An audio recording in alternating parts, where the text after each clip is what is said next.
এই দেখুন, সোনালী রোদে ছোট ছোট খরগোশের দল লাফাচ্ছে, খেলছে, কিন্তু এই সুন্দর প্রাণীগুলোর জীবন 1 সেকেন্ডে নিভে যেতে পারে।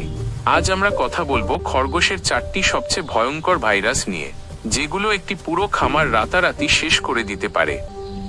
এখন আপনারা দেখছেন র্যাবিট প্ল্যান্ট ধামোয়া। ভারতের গ্রামে গঞ্জে প্রতি বছর লক্ষ লক্ষ খরগোশ এই 4টি ভাইরাসে মারা যায়।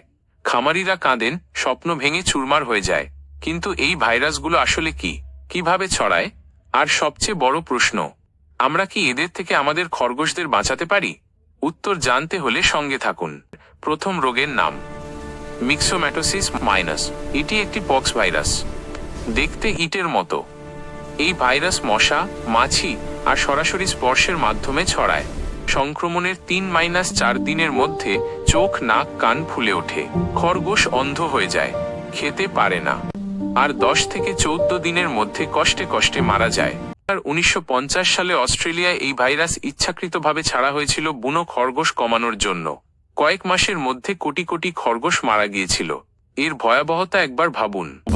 দ্বিতীয় ও তৃতীয় রোগ দুটোরই নাম প্রায় এক, র্যাবিট হেমোরেজিক ডিজিজ বা RHD আর ভাইরাল হেমোরেজিক ডিজিজ বা VHD। এগুলো ক্যালিসি ভাইরাস পরিবারের। সবচেয়ে ভয়ঙ্কর ব্যাপার, খরগোশ দেখতে একদম সুস্থ থাকে, তারপর হঠাৎ 12 থেকে 36 ঘন্টার মধ্যে পড়ে মারা যায়। ভিতরে প্রচণ্ড রক্তক্ষরণ হয়, লিভার পুরোপুরি নষ্ট হয়ে যায়। এখন নতুন স্ট্রেন এসেছে, RHDV2। এটা আরো ভয়ঙ্কর, ভ্যাকসিন দেওয়া খরগোশকেও মারে, এমনকি 4 সপ্তাহের নিচের বাচ্চাকেও। চতুর্থ নাম র্যাবিট ক্যালিসিভাইরাস ডিজিজ বা RCD।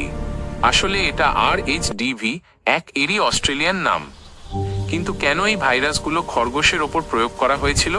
ইউরোপীয় খরগোশ অস্ট্রেলিয়ার বাস্তুতন্ত্রে ইকোসিস্টেম এসেছিল এবং সেখানে এত দ্রুত বংশবৃদ্ধি করে যে তারা স্থানীয় গাছপালা ও কৃষি জমির বিশাল ক্ষতি করছিল।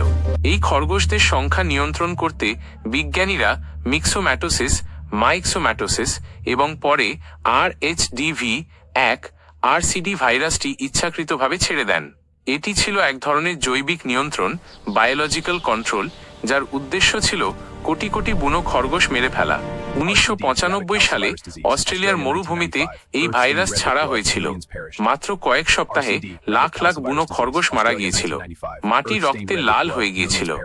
এই ভাইরাসগুলো কতটা শক্তিশালী জানেন? মরা খরগোশের শরীরে 100 দিনের বেশি বেঁচে থাকে। আপনার জুতোর তলায়, জামায়, খাঁচায়, খড়ে, এমনকি হাওয়াতেও থাকতে পারে।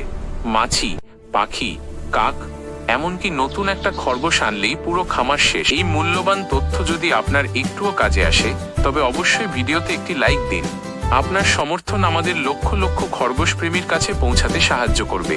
আর সাবস্ক্রাইব করে আমাদের পরিবারের অংশ হন, যাতে ভবিষ্যতে কোনো গুরুত্বপূর্ণ আপডেট মিস না হয়। কিন্তু হাল ছাড়ার কিছু নেই। দুঃখের বিষয় হলো, এই 4টি রোগের জন্য অনুমোদিত আন্তর্জাতিক মানের ভ্যাকসিনগুলো এখনো ভারতে সহজলভ্য নয়। তাই আমাদের বিকল্পভাবে বাঁচতে হবে। টিকাকরণের বিকল্প, যদিও সরাসরি ভ্যাকসিন নেই, কিন্তু স্থানীয়ভাবে পাওয়া পশুপালনের অ্যান্টিবায়োটিকগুলো এবং লিভার টনিক রোগের প্রাথমিক পর্যায়ে সহায়ক হতে পারে, তবে তা ভাইরাসের নিরাময় নয়। পশু চিকিৎসকের পরামর্শে ইমিউনিটি বাড়ানোর সাপ্লিমেন্ট ব্যবহার করুন। আর এটাই সবচেয়ে গুরুত্বপূর্ণ বায়োসিকিউরিটি। এর জন্য চাই কঠোর নিয়ম। খাঁচায় মশারি ব্যবহার করুন। নতুন খরগোশকে 30 দিন কোয়ারেন্টাইনে রাখুন। ভারকন-S বা F10 এর মতো উন্নত জীবাণুনাশক দিয়ে খাঁচা ধোয়ার ব্যবস্থা করুন। এগুলো অনলাইনে পাওয়া যায়। আর বুনো খরগোশ আপনার খামারের আশেপাশে যেন একদম না আসে। আর যদি খামারে রোগ দেখেন, তৎক্ষণাৎ আক্রান্তদের আলাদা করুন।